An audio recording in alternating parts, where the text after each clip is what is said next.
This video might possibly be a game changer for you. This is a graph that shows exactly how much silver or gold you need during a financial crisis, and it shows your monthly expense in US dollars and how long the crisis lasts in years, so how much silver you would need if the crisis hit to survive those years. It goes up to 5 years. So for example, if your monthly expenses right now are $4,000, that is 200 ounces of silver a month. And if your expenses are $4,000 and a crisis hit, you would need $4,800 to last 2 years. But remember, silver's price will be going up, and this chart is based on $20 an ounce silver. So you won't need that much, but you could see how this chart could be a great, this could be a great medium to just get an idea on goals of how much silver and gold you need. I really like this article. I love they give actual numbers. I just wanted to mention this in the beginning because we go into this chart a little later. I wanted to give some of the context, so stick with me. The chart is around 10 minutes into the video, I think, but all of this context leading up is just as important.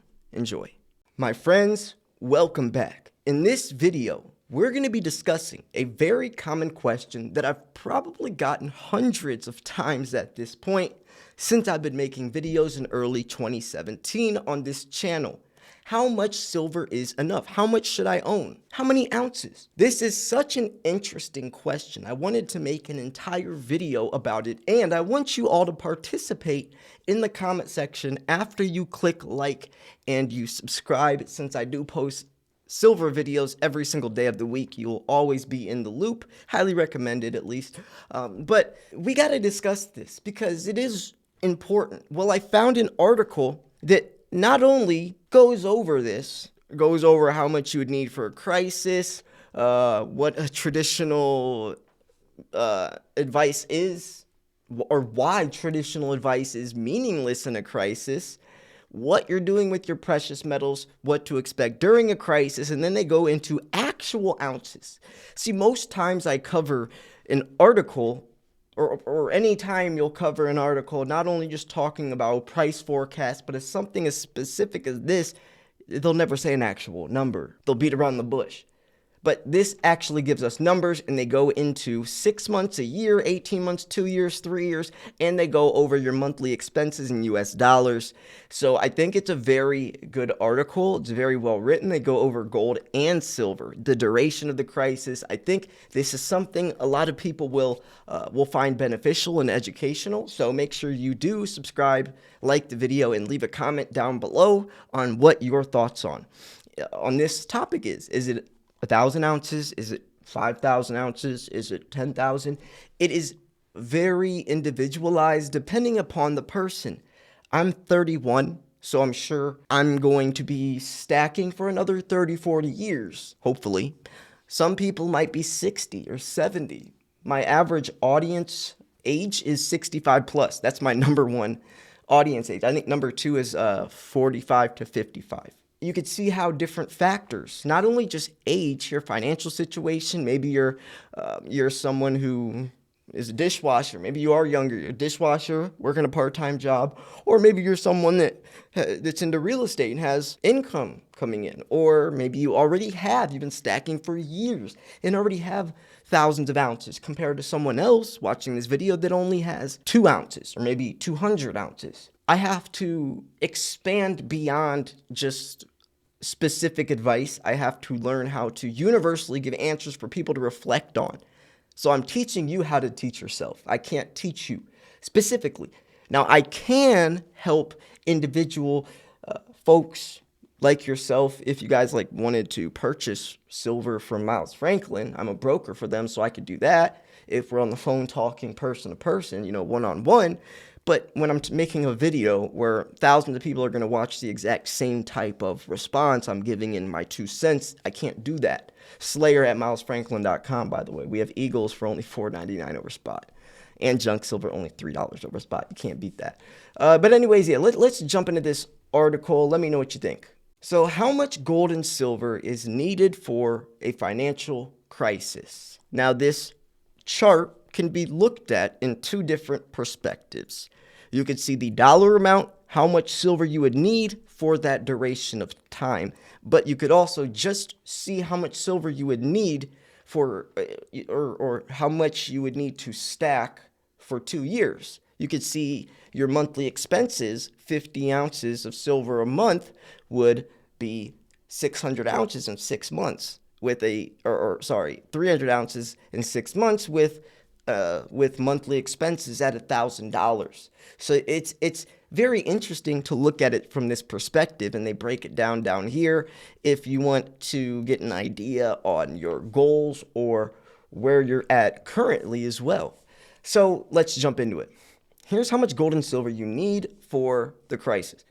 Most of you reading this article are already convinced of the need to own gold and silver, but as you continue to accumulate, a question naturally arises: how much do you need? It's a good question. There's a couple other questions that I think are very interesting that usually when I bring to the table, a lot of people never think about. Have you ever thought about this? I want you guys to answer these in the comment section below if you want.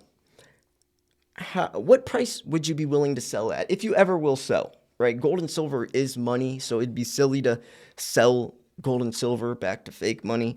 But let's just say some of you are maybe willing to sell and pay off your mortgage or whatever. What price would you sell at? $100? $500? What price would you say, okay, I'm willing to let go? And what price is too high for you to buy at? Is it when silver hits $100? Are you saying, okay, that's too expensive, I'm willing to throw in the towel, I'm not buying it? What price is that? You ever thought about that? Imagine the sick feeling in your gut if we get to the next financial crisis and you suddenly realize you didn't buy enough bullion to get through it. I'm sure a lot of people, and I know a lot of people, will get this feeling, the people that don't own a single ounce of silver. So for this reason alone, it's worth thinking about how many ounces you might need. More and more investors are recognizing this, and we receive questions about it. The wording varies, but the basic question is the same. How much physical gold and silver should I own to be in good shape should an economic crisis hit? Why the traditional advice is meaningless in a crisis. And yes, a lot of advice is meaningless. I could show you. Most of them are going to say, you should allocate around 5 to 10% of your portfolio, and the other 70% is going to be in the stock market, which that makes no sense because if the dollar crashes, stock markets are going down with it. It's like the Titanic. It's just hard for people, especially people that are aware of precious metals, physical gold and silver, to still knowingly and purposely invest into stocks instead. I just don't get their logic, their justification, or their bias. Maybe is a better way to put it. But let's keep moving on. How much gold and silver should I own to be in good shape? Why traditional advice is meaningless in a crisis. Traditional financial advice is that gold should comprise of 5 to 10% of assets, or 10-20% if you're not including home equity. But Mike and I are convinced that the amount won't cut in the turmoil we believe is ahead. What passes for normal advice could be financially devastating in abnormal times. I love that sentence. What passes for normal advice could be financially devastating in abnormal times. Furthermore, the lower your overall net worth, the less meaningful these percentages are. And in a time of crisis, you will need absolutes, not percentages. If you've struggled to determine if you have enough physical gold and silver, they give you a guide, which just watch my videos and you'll have a very good guide. Especially the videos I made a couple of years ago, they were more aimed towards beginner stackers. I would do a lot of bullion versus numismatics, or the difference between coins and bars or coins and rounds, and I would break down a lot of that type of stuff, why you should invest into junk silver. It was a lot of beginner-oriented type of content, but as my audience grew with me, I didn't need to make those types of videos as much, but I do have a series called Silver Stacking for Beginners. It's like a 4-part video series in my playlist you can go watch. I made it about 3 years ago. I should probably update it because I have learned a lot since then, but all of it is still very, very good advice, and it's a very good series. It's not like too much has changed, but yeah, if you're a beginner, I recommend going to watch that playlist, Silver Stacking for Beginners. Yeah, I'm sure it will help a lot. So, anyways, what are you doing with your precious metals? And you might think this is a basic question that a lot of people would answer the same, but I beg to differ. Some people are solely preppers, just stacking for reasons of trading and bartering someday, in an SHTF scenario where other people might not believe that things are going to become that drastic and dramatic. So maybe those people are investing to someday trade back $2, or someone who is just flipping. There is quick flippers, or people that trade the gold to silver ratio and then can exchange to Bitcoin or whatever. Times are changing. A lot of unique investors are into precious metals since it is taking complete control of your wealth, and you're going to get a lot of different types of people that have different opinions, and then those opinions are going to determine the way they invest, and in that return would mean these people are going to answer this question differently of what are you doing with your precious metals. There will be plenty of options that run the gamut of practicality, but whether that means buying undervalued investments, building a family fortune, buying a vacation home, or supplementing your income during the crisis. And another thing I wanted to mention is depending on what you think is going to happen should depend on what type of silver you buy and what you're doing with your precious metals.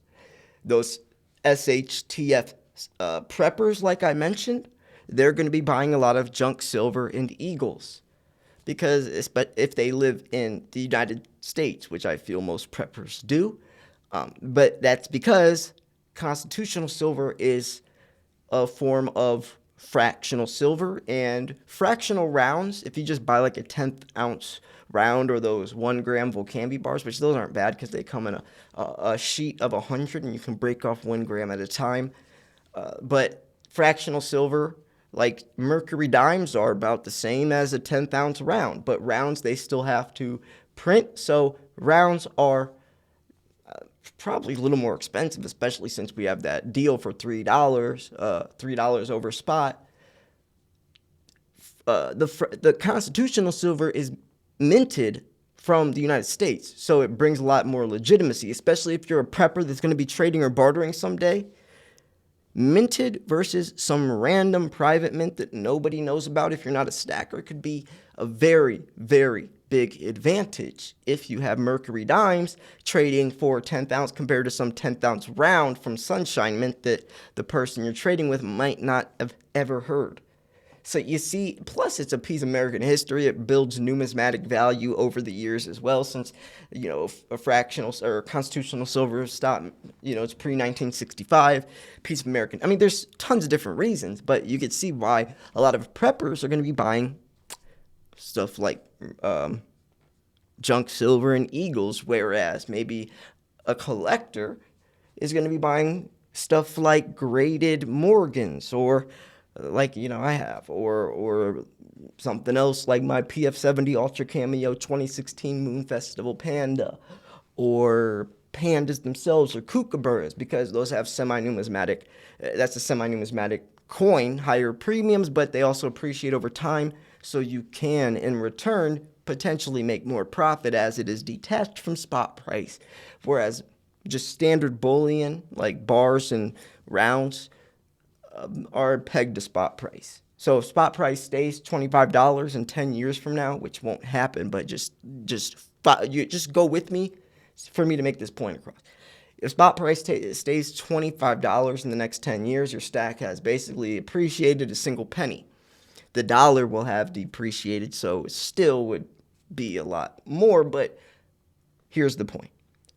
Let's say spot price stays the same in 10 years, your stack has not appreciated a single penny, whereas coins like pandas and kookaburras and some graded coins will have risen regardless of what spot price is doing. Those coins ride 2, 3, 4 times their value over the years, whereas a bar is doing whatever spot price does. See what I'm saying? So that's why diversity can be key sometimes. So anyways, let's keep moving on. There will be plenty of options that run the gamut of practicality. Point is, you will be buying something with those proceeds. This is the starting point in knowing if you have enough ounces. Will your stash be sufficient to support your standard of living during a major financial disorder? And there is no single right answer to this question. In other words, you shouldn't just ask how much silver does Mike Maloney own, how much silver does Silver Slayer own. The base of your buying habits on that, though I'm sure he'd be flattered. Each person's circumstances are different, and that means having a unique strategy for yours. Like I was mentioning earlier, this isn't just one universal. You need 1,000 ounces. Everyone needs 1,000 ounces. No, it's different. So, my chess opened up right there. I love chess, by the way. If any of you guys play chess, let me know. But anyways, a major financial disorder will include inflation, of course, but it'll be much more than that. The global economy is likely to undergo a series of crises, only one of which will be inflationary. And those crises won't resolve quickly. And as a result, we need to be prepared to weather all storms that hit our economy, markets, and monetary systems. Even if they last for several years, we'll be living through the entire transition period, which is a good point. And that means we may need to supplement or fully support our standard of living during that time. And then they go into, if it lasts 5 years, how much silver you need. I like this. So it is the reality in our mind that these following tables were created. I calculated how much gold and silver you would need based on 2 factors. 1, your monthly expenses, and 2, how long the crisis period lasts. Note that this chart assumes that gold and silver keeps up with inflation, though history shows it is likely to far surpass CPI readings. So if so, it's possible we need less than what is shown. It also assumes you pay the taxes from another source. Here's the table for gold. So here's the table for gold. You guys can pause this, take a screenshot of it, but you have your monthly expenses in US dollars. $500 would be 0.38 ounces of gold. For 6 months, that would be 2.3 ounces. To 5 years, 23. If you have monthly expenses of $20,000, you would need 15.38 ounces of gold. In 6 months, it would be 92.3 ounces of gold to hold to survive through this, and that's based on a $1,300 gold price. But remember, gold is now around above $2,000. So this article was written how long ago? Wonder if it says the date. It does not. I know it's at least a couple years old though, because I remember I found this article a couple years ago. But anyways, let's go to silver now. Like I said, you guys can go over this yourself. To determine how much gold you should buy, find the monthly expense amount that will support or replace your current standard of living and then match it to the duration.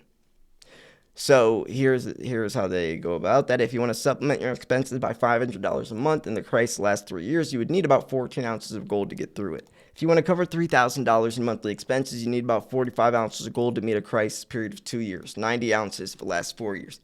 That's pretty crazy to think about because 90 ounces of gold is a lot.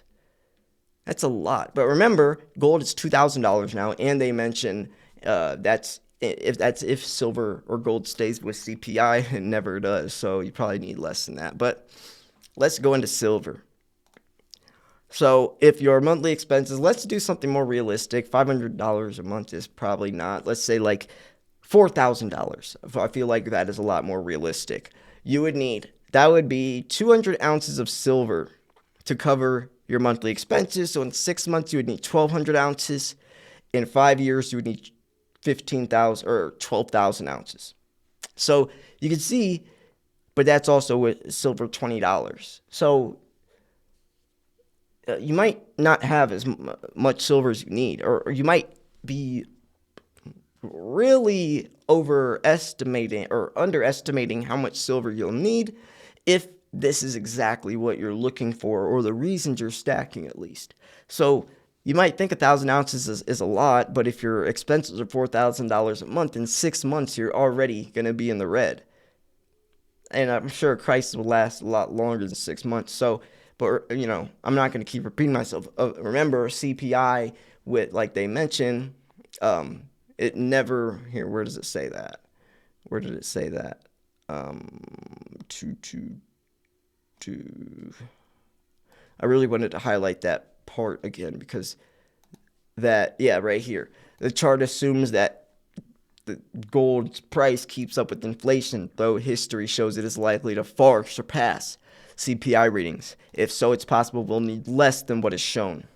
And it also assumes you pay taxes from another source. So remember that. So don't start freaking out right now saying, oh my gosh, I don't have 1,200 ounces of silver. I wouldn't even last 6 months if a crisis were to occur, since my expenses are $4,000 a month. Don't start panicking, but just trying to give you guys a more realistic outlook on, you might not have as much as you think. But also remember, silver's price will be rising when these types of events hit, and who knows, especially given if corruption all breaks through, like the COMEX breaks through and silver's true value starts to shine through as the shortage and the scarcity starts to hit, or the supply deficits start to play through. Who knows? We're in some very interesting times, so expect very interesting things to happen. We're living in crazy times, so expect crazy prices, right? Anyways, so you want $3,000 a month, you'll need 1,800 ounces for 1 year, or 9,000 if it lasts 5 years. Or you could use both gold and silver. So these amounts may look high, but keep in mind, you don't save in gold or silver now, you'll be forced to spend a whole lot more in currency later. That's a good point. So these tables show how practical gold and silver can be. They really can be used to protect our standard of living and even improve if the price of precious metals rises during times of crisis, like they have in the past. So how much gold and silver do you need? I hope these tables show what you need to accumulate. I love that they actually gave these percentages or the amounts, because that can be very helpful. Anyways, I'm going to wrap this video up here. I know it's already pretty long, so let me know what you think about this, and I hope this video helped you. Remember to subscribe and make sure you like the video if you guys want to see my videos, then click subscribe. If you guys want updated as soon as I post, click the bell. You'll get immediately notified. And make sure you guys email slayer@milesfranklin.com if you wanted to purchase any gold or silver, or check out our specials that we have every single week. Thanks for tuning in. This is Silver Slayer. I'll see you guys tomorrow. Peace. Merry Christmas, by the way.